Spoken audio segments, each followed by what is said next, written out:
Welcome to the Next Level Facebook Ads Podcast with Phil Graham. We help you master Facebook ads and give you an unfair advantage over your competition. Are you ready? Let's go. What's up, everybody? Welcome to the Next Level Facebook Ads Podcast, episode 465. I'm Phil Graham, and welcome to April. It's April 7th, 2026. I'm glad you're here. Today, I've got a great episode. I'm going to be talking about why some Facebook and Instagram ads never have a chance from the very start. Sometimes right away you can tell there's an issue. Other times, after running just a little while, you can tell that this ad is doomed. Now, I'm not saying you should turn ads off really fast, because most of the time, if you're turning ads off fast, you're probably going to fail and you're probably going to lose money. However, if you're running ads in a certain way and they're on right now, and they have some of the elements in them that I'm going to describe in this episode, then yeah, unless they're working, which they probably are not, you should probably turn them off because they're probably doomed to fail. Before we jump into the content, if you guys are looking for any help with your ads or with your AI, I do one-on-one consulting, or I run your ads for you or do your AI for you. So for either one of those things, go to my website, philgrahamdigital.com, or you can DM me on Instagram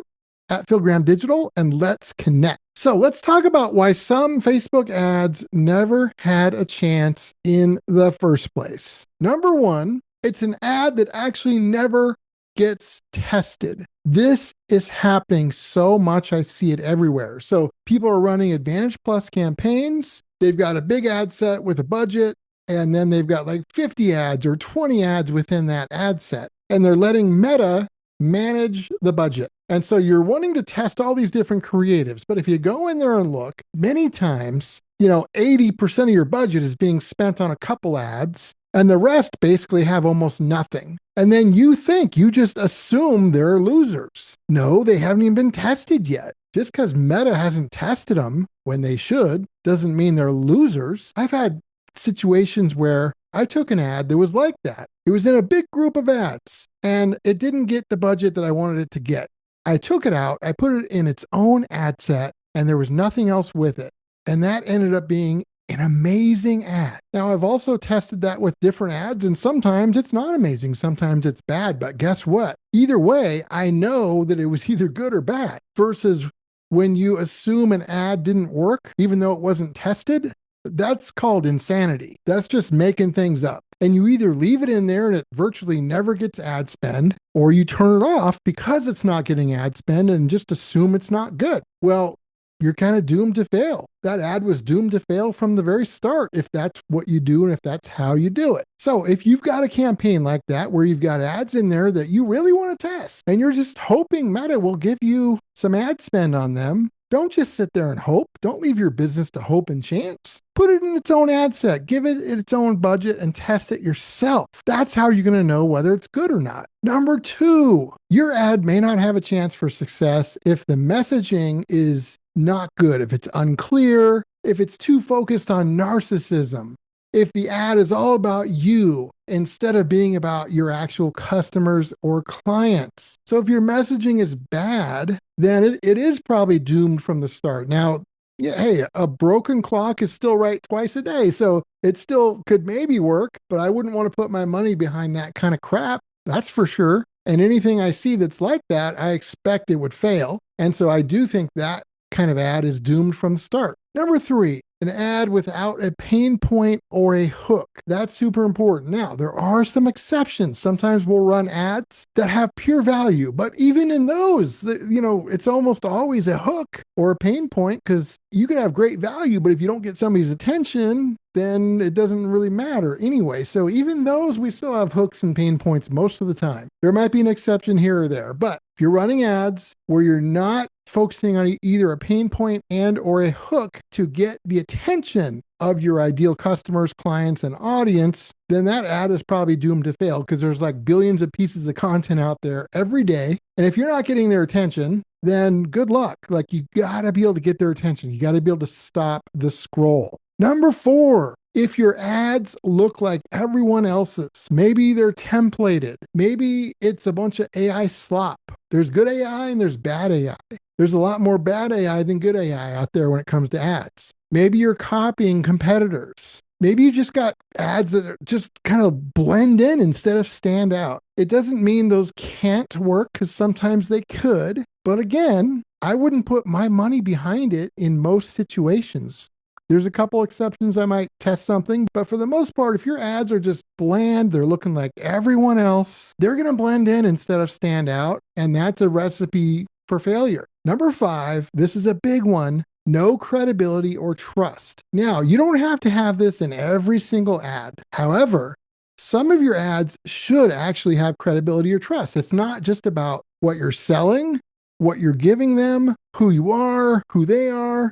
It's about why they should listen to you or trust you as an entrepreneur, a company, or a brand. That is super important. Even if you're giving something away, like a lead magnet, they're still thinking, why should I trust this person? Why should I listen to them?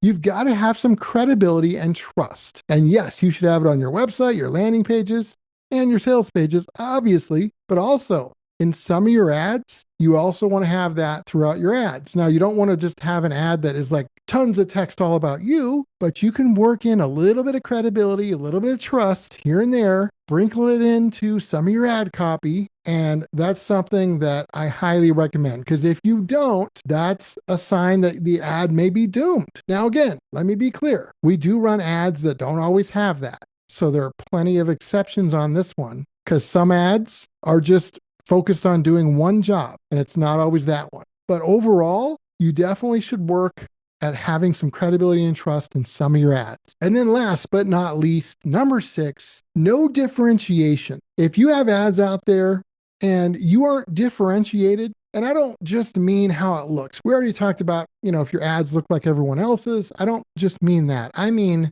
differentiation in terms of what you sell or the services you provide compared to others, compared to your competitors, for example. You've got to have differentiation. You've got to show people and tell people and demonstrate to your audience in your ads, number 1, how you're different. And number 2, most importantly, how that difference benefits your customers or clients. Because if it's just about how you're different, people don't care. If you make it clear about how that difference benefits your customers, that's a big difference. Whenever I see an ad that doesn't have any kind of differentiation, that's a red flag as well. So those are really important. Like I said, with all of these things, having them all doesn't automatically mean you're going to succeed, and not having them doesn't automatically mean you're going to fail. But when I look at the odds, I would say that if your ads don't have these things that I talked about, then I think more often than not, there's a good chance that some of those ads didn't really have a chance. Again, there are exceptions, but I highly recommend you guys go through these 6 things and see if your ads have them. If they don't, at least start weaving some of this stuff in, because it can be super powerful. And as always, just a reminder, it's always important to point out that every business is unique. Results can vary. There's no guaranteed outcomes. So always keep that in mind.